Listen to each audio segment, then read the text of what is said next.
All right, ladies and gentlemen, let's go ahead and get into it. What is good? What is good? What is good? Of course, you know who I be. Good Doc, Dr. Mike TV, back again. Once again, instant classic in the making. Ladies and gentlemen, story time, Nameta thoughts. Or Nameta Dalawa. For all of my Filipinos out there. All right, listen up. In the first story time, I introduced you to a young lady by the name of Mariette. Mariette almost got your boy the beats from her girlfriend, and that's a long story, but if you haven't caught that story, please make sure you catch it at the end of this video. I'll make sure I link it for you guys. All right, and we're also going to create a playlist of the Good Doc story time. Okay, but today, guys, I want to introduce you to another young lady. It seems like I have an affinity for girls with girls that have the name that start with the letter M, because this young lady was Marjorie. Now, Marjorie was also somebody I met on Friendster. And you'll start to realize that many of my stories will always start with how I met them. And they always start on like Friendster for the most part. Maybe that was probably my cue to get off of Friendster, okay? But I want to talk to you how I found out that Marjorie was definitely for them Filipino streets. Ladies and gentlemen, so we met on Friendster. I hit her a message and whatnot. We was having dialogue back and forth. And I said, oh, Marjorie, what school do you go to? She said, oh, I go to Ateneo de Davao University. Stop the show. If you know, then you know about the Ateneo girls. Okay? That's all I'm going to say. If you're in the know, you know about the Ateneo girls. Ateneo de Davao University, for all you guys who don't know, that's one of the most prestigious universities in my area, one of the most prestigious universities in the country. Ateneo produces some of the most successful people, blah, blah, blah, whoop-de-doo. De La Salle University is a close rival and competitor, but we don't have one of those in Davao City. But an Ateneo or a version of Ateneo can be found in just about every major city, probably in all of the Philippines. Ateneo de Manila, Ateneo de Davao, Xavier University, which is Ateneo de Cagayan, and Cagayan de Oro. Yes. But if you in the know, you know that Ateneo girls have a reputation for being party girls, right? I didn't know this at the time. I was still relatively young, right? What do I know? And at the time, when I looked at her pictures, I was like, Doc, you really have no business trying to talk to this chick. Because I can always tell by looking at a girl if I'll be able to vibe with her or if her inner circle is going to be somebody that I think we would be able to mesh well with. My inner circle at that time was very limited. In her inner circle, she was a very social butterfly. You can tell because she had like over 4,000 friends on Friendster. Now, granted, that could have just come from people adding her and she adding others, or people just following her. Because again, social media currency at the time wasn't a big deal. But I put it to you like this. She was very big on social media currency, as in a lot of the friends, she was getting a lot of likes on photos and stuff like that. She had natural beauty, didn't really wear a lot of makeup. But at the time I was like, look, you only live once, man. Screw it. Send her a message. Me, under the assumption, wouldn't even think that I would even get a message back. Right? 2 days later, I get a hi, hello, how you doing? Nice to meet you. So, like I said, we dialogue a little bit, politic back and forth. Next thing you know, Doc gets the number. Bam. Doc's trying to meet. Bam, bam, pop, pop. Y'all know what's good. So, me and Marjorie meet up. Marjorie was like, a bunch of my friends and I are going to go to this coffee shop. Do you want to join us? Me being the natural skeptical foreigner. Oh shit, here we go. They going to try to get Doc to pay and shit. You know what I'm saying? Me being the foreigner, they just going to try to put the bill on me. But I went anyways because I wanted to see, what was really good. Marjorie footed the whole damn bill herself. Another thing you need to know about Ateneo girls is, yeah, they live that party life. But most of them do come from families that have means. Y'all need to note that. Not all of them, but some of them come from a family that has means. That's how they can afford to pay a 36,000 peso tuition fee every month. That may not seem like a lot to you guys, roughly about 600, but that's a big deal in the Philippines, especially in Davao region. I think it's like 90,000 a semester in the Manila area, but that's neither here nor there. But that's when I realized that Marjorie definitely has money, and Marjorie wasn't looking at me as the foreigner that's gonna come up or somebody she's gonna look to pay for everything. She even told me in the text message, which I thought she was BSing. She's like, nah, don't worry about paying. You know, I'm paying for everybody, because it was kind of like some event that was going on. It wasn't her birthday, but I just think she was just paying for everybody in the group. So I just showed up. You know, maybe I was just the token black guy just to show off. Yeah, look, I got black friends. I don't know. I didn't care. But me and Marjorie, we really started hitting it off, man. I thought she was dope, man. She was seemed like a good girl. Seemingly like a good girl. But Marjorie had a thing for every Friday night. She used to want to go to this club. There was this club in Davao that used to be popping back in the day. I can't remember what it used to be called. It wasn't called Aqua or anything, was it? Nah, that's not it. I can't remember. Damn. What was the name of that place? I'm gonna lose my mind. That's what happens when you get old, bro. Anyways, there used to be this one popular nightclub area, and it used to be like a group of bars and stuff like that. And they still have an area like that, but she used to love to go hang out with her friends every Friday night after class. She didn't have Saturday class. She used to be chilling and kicking it, right? So she's like, you know, do you want to come hang out with us? And I'm like, well, you know, okay, cool. I went out with her one night. Super cool. Her friends weren't as bad as I thought they were, you know. Sometimes I just think some of these people have like these really stuck up, snooty type of attitudes. Some of them do. They still do. But for the most part, her friends were pretty cool. Most of them had traveled to the United States, you know, because again, they come from, you know, families with means and stuff. You know, they got money. So, you know, we were kicking it back and forth. And like I said, I had a good evening that night with her and whatnot. You know, we ended up kicking it, politicking. I mean, she was a very, very nice person to be around. She seemed like she had a very, very pleasant disposition. But Marjorie had a secret. And Doc would soon find out what that secret was. So I had not told anybody I was talking to this girl. Okay? At the end of the day, Doc is a very private person. I don't believe in sharing my information with people unless I feel like something is legit, unless I feel like something is real, unless I feel like something is worthy to talk about it for everybody else to know. I kept it to myself. But one day I was hanging out with my boy. We were just hanging out. I think it was lunchtime after class. Not lunchtime. Yeah, it was lunchtime during a break that we had, right? And so we were at one of our favorite places. Shout out to Gorio's Cafe, one of the best places. I'm dropping all the Davao names today, baby. Gorio's Cafe, which was right across the street from our college, which was San Pedro College, right? So me and my boy was kicking it and shit. And I was like, yo, man, I've been talking to this chick, man. I mean, we ain't really done shit. But you know, she really cool and shit. You know, I like her. I think she dope, right? You know, she's got a good personality. So my man's like, oh, word, let me see her. So I showed my man the picture and shit. He said, oh, that's Marjorie. And at that moment, I said, oh, shit. How the fuck does he know her? And how the fuck does he know her name? Now, you got to imagine right now, this is somebody I'm feeling. Somebody that I'm really vibing with. Somebody I really, really like. But he commences to telling me a story that is something that I wish I never heard. Okay?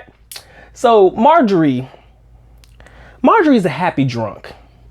Now, the times that we hung out, she didn't really get tipsy. Like, she didn't really get to that level. But according to him, Marjorie's one of them happy drunks. And Marjorie is very, very flirtatious when she is inebriated. So he tells me a story. And I was like, first of all, back up, rewind. I had to figure out how we knew her, but I wasn't gonna like trip like, oh shit, how the fuck you know her? How you know my girl or some shit? You know, you can't really be that way, right? You just gotta tell the story, or you gotta let him tell the story so that you can figure out how in the world he knows the girl that you're trying to talk to on Friendster. So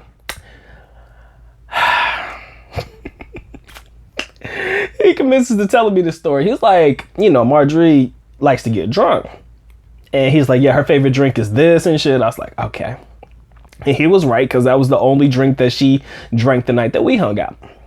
And so I was like, okay, let's see how this plays out. So he was like, yeah, man, you know, Marjorie and her friends, and he shouted out a couple of her friends' names and shit, which I knew as part of her friend circle. Yeah, they like to get drunk, but you know, they don't really do a lot of that in public. You know, they kind of have their like own house parties and stuff like that. So they'll go out if they have no choice. If they can't go to somebody that's in their friend circle's house, they'll just have like they'll just go out. And most of the time we hung out, it was us out and about. Again, her friends didn't really know me like that. So it wasn't as if they were going to invite me to like their houses and stuff like that. Even though I didn't really think that was a problem, it was just at the time when we hooked up or linked up, nobody was able to hang out at their houses. So they just all went out and hung out at the bars and stuff on a Friday night.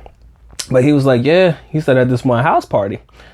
He's like, yeah, me and my boys was over there at the house party. And I was like, okay.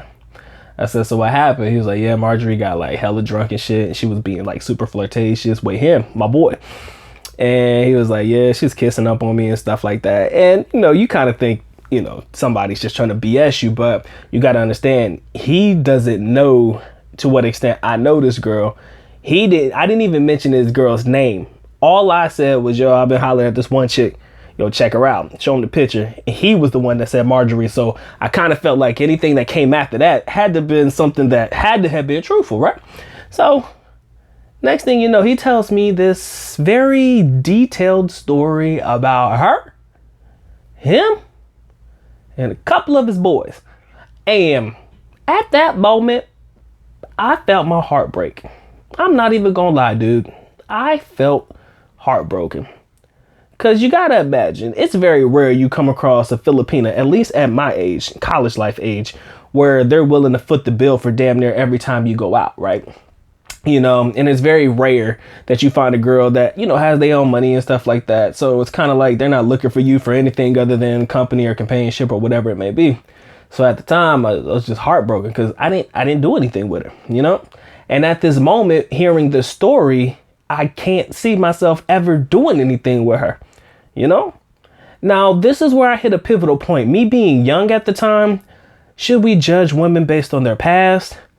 I just felt like it wasn't necessarily the fact that she did these things in her past, but the fact that who am I to say it won't happen again, And I'm not going to confront her as if, oh, I heard this story, is it true or not? Because again, I'm not trying to embarrass her because she's still a cool person. So I had to put it in my mind that this man is telling me a story that is truthful. So the next night, that night after that day, I was like, oh, I had told her, I was like, yeah, I said, I didn't know in the text message. I was like, I didn't know that you knew my friend. And I told her my friend's name. And there was a pause, like, the pauses you get, right? And it wasn't as if we were talking pause, but you know how when you're text messaging somebody, if they're really feeling you, then, those messages go back and forth, back and forth, back and forth, back and forth. All right. But when I told her I didn't know that you knew my friend, I told him that we knew each other too. That was the moment when she just dropped and stopped texting me. Just stopped texting me. So I had tried to call her. She ain't answer the phone. So I gave it a day. The next day, no text message back. I tried to call her again. No answer. So about this time, I kind of came to the conclusion that the likeliness of the story that my friend told me being accurate as he told it is likely true. Because again, there's a difference between being buzzed and there's a difference between being shit-faced. When you're shit-faced drunk, you don't remember anything. When you're buzzed or you feeling it, you remember it. It's just that your morals are a little bit looser than they used to be. And I could have chalked it up to a bad night, a nice drunken night or whatever it may be. And again, I wasn't going to hold it against her. At the time, I just realized that I could probably never see myself seeing her as a girlfriend or somebody I would date. Because again, once I know that you've got that part of your history and your past, I'm like, what are the odds that I'm actually going to be able to ride and vibe with you, knowing that my boy and even a couple of his friends had an opportunity to access something that now I'm trying to lock down. That's when I realized, guys, baby girl belonged to them Philippine streets, and I just had to let it go. She kind of let me go first when she realized who I knew and how I knew him. But in the end, it just let me further realize, man, sometimes you might want to go through what I would like to go through as the background check. They do background checks for works in the Philippines all the time. No different than they do a criminal background history of yourself before you get a job, even in the United States. But sometimes we got to background check these chicks, man, because you just never know. All right. But when you do, Don't ever be scared of what you might find, guys. Don't be scared of what you might find about a chick's past, okay? Don't do that. Don't do it to yourself. If you love yourself, don't do that to yourself. If you're willing to let the past be the past, don't worry about it. Just let it be what it's going to be. But if this is somebody that you might potentially be interested in linking up with and calling your girlfriend, maybe you might want to do a little bit of investigation, even if that means, like I said, just skimming through a Facebook page and seeing who friends of friends and seeing how promiscuous friends may or may not be and things of that nature. And again, I don't want you to stalk somebody's Facebook page. Sounds creepy, right? But if you don't want to end up like me and Marjorie, man, these are the things you're gonna have to do. Charge it to the game, pimping. I didn't lose any money though, so that's why I'm not really heartbroken about it. I was heartbroken because I felt like, yo, baby girl had a vibe I could rock with. But from that point on, and this was just something that I realized was innately in me, and somebody's blowing up my phone. I apologize for that. I thought I put it on silence. But from that point on, I kind of felt like Doc should have never dated any chicks who like to party. Like, that was the time when I realized that party girls were not my vibe. Okay. So any girl that liked to go to the club or frequent the clubs, that was the moment when I realized alcohol is a hell of a drug and you never know what could happen. So that's how that story ended, ladies and gentlemen. I got my heart broken when I realized baby girl was for them Philippine streets. All right. If you enjoyed this story time, ladies and gentlemen, y'all make sure y'all get the likes up, make sure you subscribe, but make sure you stay tuned to the next one. All right. Anything you need to know about me, listed in the link in the description area below. I do have some other story time things that I share with you guys on my Patreon. So y'all need to get with it to get ghost, ladies and gentlemen. With that being said, the good doc is officially out. At least not go by alone, which means I am going now. Bye-bye. As always, love you guys. Damn. Sincerely do. Mahal kita. Mabuhay. Peace.